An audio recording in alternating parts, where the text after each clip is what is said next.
In this video, I'm going to share about 3 different elk that I called in last year that I was not able to shoot. There was no opportunity for a shot, for a perfect shot at least.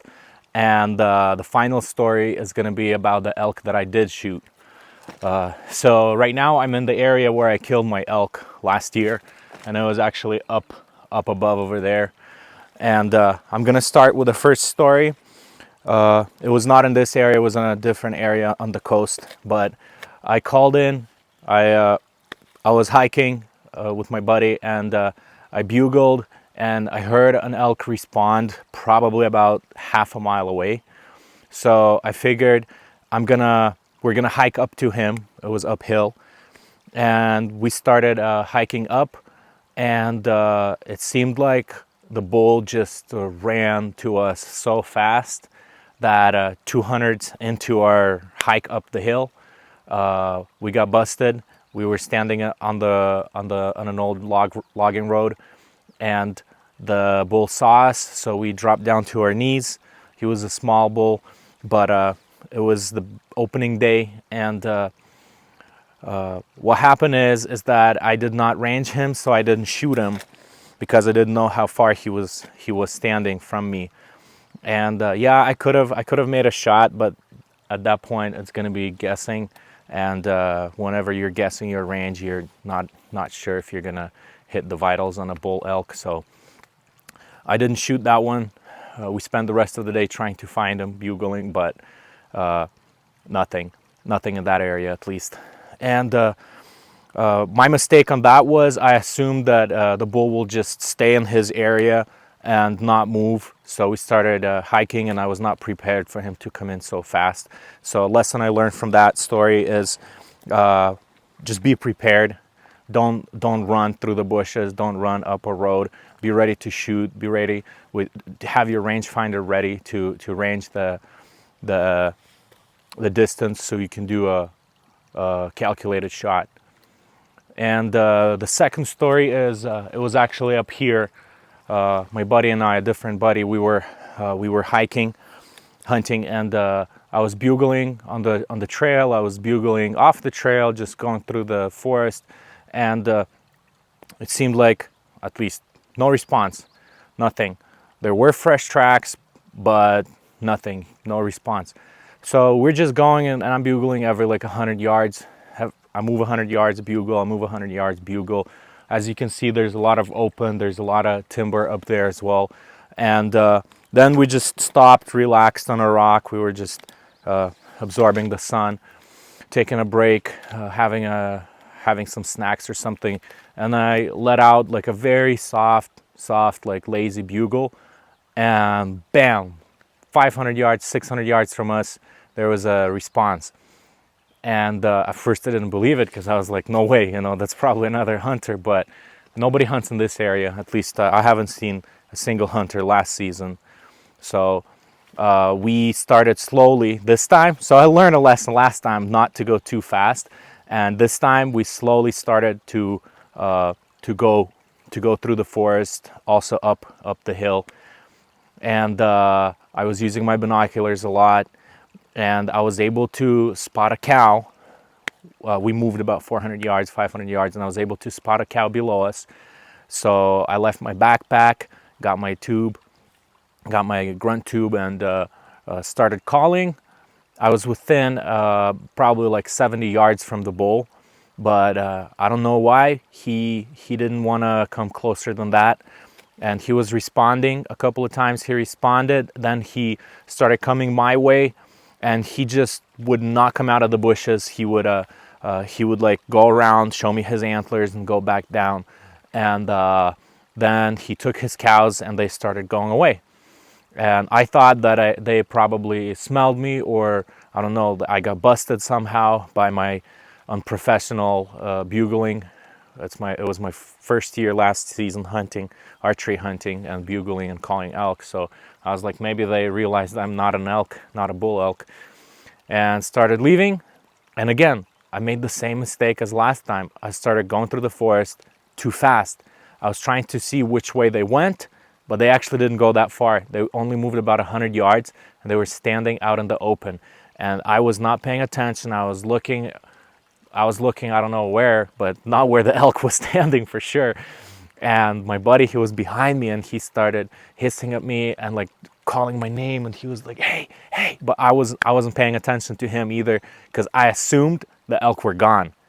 But what happened? They only moved 100 yards and they were still there. So I could have had a second chance at that one. Lesson learned.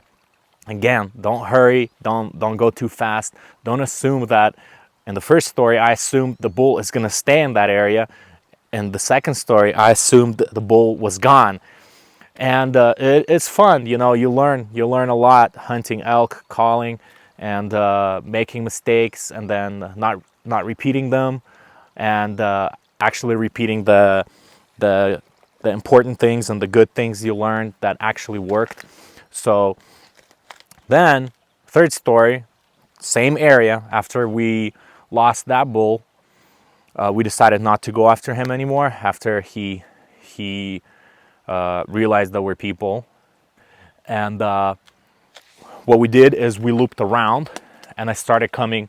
It was already in the evening, like 5 o'clock, and I started, no, maybe later, like 7 o'clock, and I started coming up because the bull was up there, and he started running down. So we left him, drove around all the way to here, and then I decided to go up by myself, and I didn't go that far from the road. Again, I let out a very lazy bugle just to hear it echo through around the mountains. I did not think somebody's gonna respond to that, and a bull answered. And we started talking back and forth, and he was pretty far, about half a mile. So I started closing the distance. At first I was pretty scared, so I was like, oh, he's gonna come running at me. But again, like, every situation is different, and every bull is different, and every day is different. So you can't assume what the elk did yesterday, they're gonna repeat the same thing today, because they might be in a different mood. They might change their mind about something. They might be moving to a new area, or they might be after cows, or they might not be after cows. So you can't assume they're gonna do the same thing that they did yesterday. And we were talking back and forth, and I started closing the distance slowly, until I was with probably about 200 yards. And I was wearing full camo, Sitka gear, and it's open, and it's even more open than this. Up there you can see how burnt it is. So there is open, and I can't move anymore without the elk seeing me, without the bull seeing me. And I'm wearing full camo all the way around, you know, and it's getting dark, and I am closing the distance, so I'm crawling, hiding behind bushes. I'd use my binoculars to see if he's looking at me. He wasn't looking at me, so I would move 10 yards. So a couple yards at a time, I was able to close the distance to about 80 yards in the open. But the bull, he was bugling at me, he was responding, he was trying to have me come to him, because he would rub a bush, then he would lay down in the dirt and just like wallow, and it was dusty because it's dry, middle of September.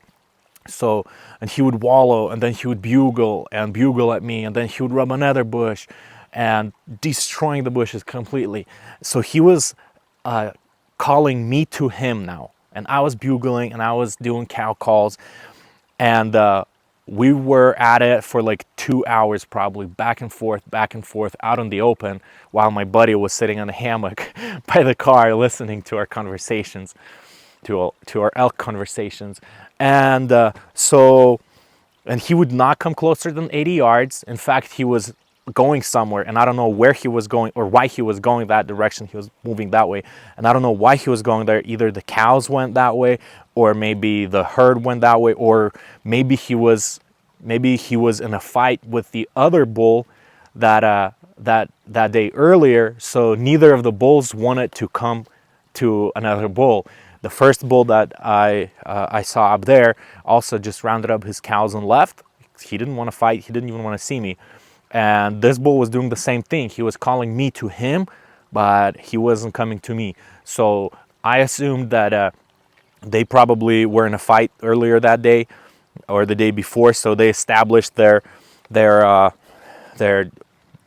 dominance or whatever, their rank, and they just weren't interested in a third bull to fight it out again at the moment.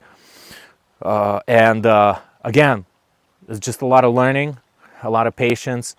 And with this third bull, I tried shooting at 80 yards, and of course I missed, and I shouldn't have, because I don't want to injure an animal and not be able to recover it. That was kind of not wise.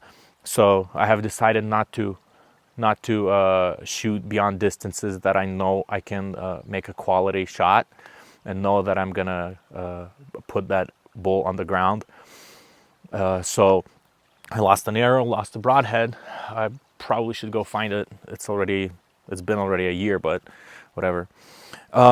So again, a lot more lessons learned, and sometimes they're not in the mood. Sometimes you're doing everything right, and they're out in the open, and they're talking with you, they're calling, and they're wallowing, and they're rubbing trees, and they're standing in full open area. But because they don't see you, they know that they have to see another elk, but because I'm hiding, I'm wearing full camo and I'm hiding behind logs and bushes, they're suspicious, because they're like, okay, there has to be an elk over there. Why am I not seeing it? I'm not gonna close the distance. They're smart. So those are the three stories that happened to me last year with 3 different bulls. And then the 4th bull was a week and a half later, same area where I was trying to call in that other bull up there. And it happened to be that the weather was really bad. I come up here, and it's just it was drizzling, but it was more wind. It was just like crazy wind. The wind was so loud that there was no point in bugling, because I would bugle and I know I'm not going to hear anything. That's how bad the wind was. And I would wait for the wind to like calm down for like 10 seconds, and then I would bugle, and I only have like 10 seconds to see if there's a response or not, because then the wind starts again, and I know I can't hear anything after that. So, and I was hiking through the forest again to that spot where I saw the big bull up there, and again I waited for the wind to calm down, let off a very soft bugle, and boom, got a response. And I knew that it was the same exact area where I saw that other bull, the 2nd bull. He rounded up his cows and left, and then I assumed he ran away and started walking after him, and there he was again. So it was the same exact area, and I was using the wind powder all the way there. I had about 600 yards to go, and slowly. Oh, after that one bugle, I didn't have to bugle again. The elk was bugling, the bull was bugling back at me. He was just going at it, trying to see if I'll respond, and I wasn't responding because he was just giving me his location all the time, so I didn't have to bugle. So I come in, I was able to close the distance to like 45 yards, and this is thick bushes. There's like no open spaces, maybe like to 20 yards, 25 yards. And I closed the distance to like 50 yards, 45, 50 yards. And then what I started doing is I started ignoring him, but I started talking to a fake cow that I had with me. And I would do a couple of soft cow calls, and then a soft chuckle. So I made a scenario where there was a cow, and me as that bull, I was talking with the cow, and this elk was 50 yards away. You know, he was going at it, and he was pretty crazy because he just kept going and bugling, trying to interrupt me having a conversation with my cow, and I was just completely ignoring him. And then at one point, and because I was so close, I had to call in a different direction. If the elk is over there, I was calling in the opposite direction, so he would assume that we're farther. And that's what happened. And then at one point, when he got up and started like going crazy, I just cut him off, and that was it. And I heard him come through the bushes, and because he thought I was farther, because I was blowing my bugles and cow calls the opposite direction, he thought I was farther. He was able to walk into like 27 yards, and there's a lot of bushes, and I had to shoot him through like an open, like 14, 16-inch area through the bushes, and it was a perfect shot. I was happy. He ran like 60 yards and dropped down dead. 6x6 Roosevelt elk in the Cascades in Oregon. I was really happy. It was my first bull. I mean, first elk. 14 years hunting with a rifle and 1 year hunting with an archery. And I think the thing that made the difference for me, it was longer season. With an archery, you get a month. With a rifle, you get a week. You hunt during the rut versus during the bad weather with a rifle. And another thing is before the season even opened, I already hiked about 120 miles. I already spent like 3 weeks scouting that year, just camping, hiking, driving around, thousands of miles on the road, and over 100 miles on foot, just hiking, scouting, checking out areas, checking out spots. And I think that's what it takes for us to be consistent and shooting elk. You gotta spend the time. You gotta invest the time outdoors, not just practicing shooting, but scouting. It's very important, because you don't want to go somewhere on an opening day and see there's 10 trucks over there and be disappointed, and go to another spot and there's 10 trucks over there, and go to another spot, and you're going to places you've never been to before. You don't know what to expect. So those are the 4 stories, the 3 stories from the elk last year. 3 different elk that I was not able to shoot. First one, I assumed he's gonna stay in the area, and he actually ran to me. The second one, I assumed he left the area, and he actually stayed there. The third one didn't want to come closer because I was in the open and he wasn't in the mood. And the fourth one, I was able to play him perfect, and now he's on my wall. So that's it.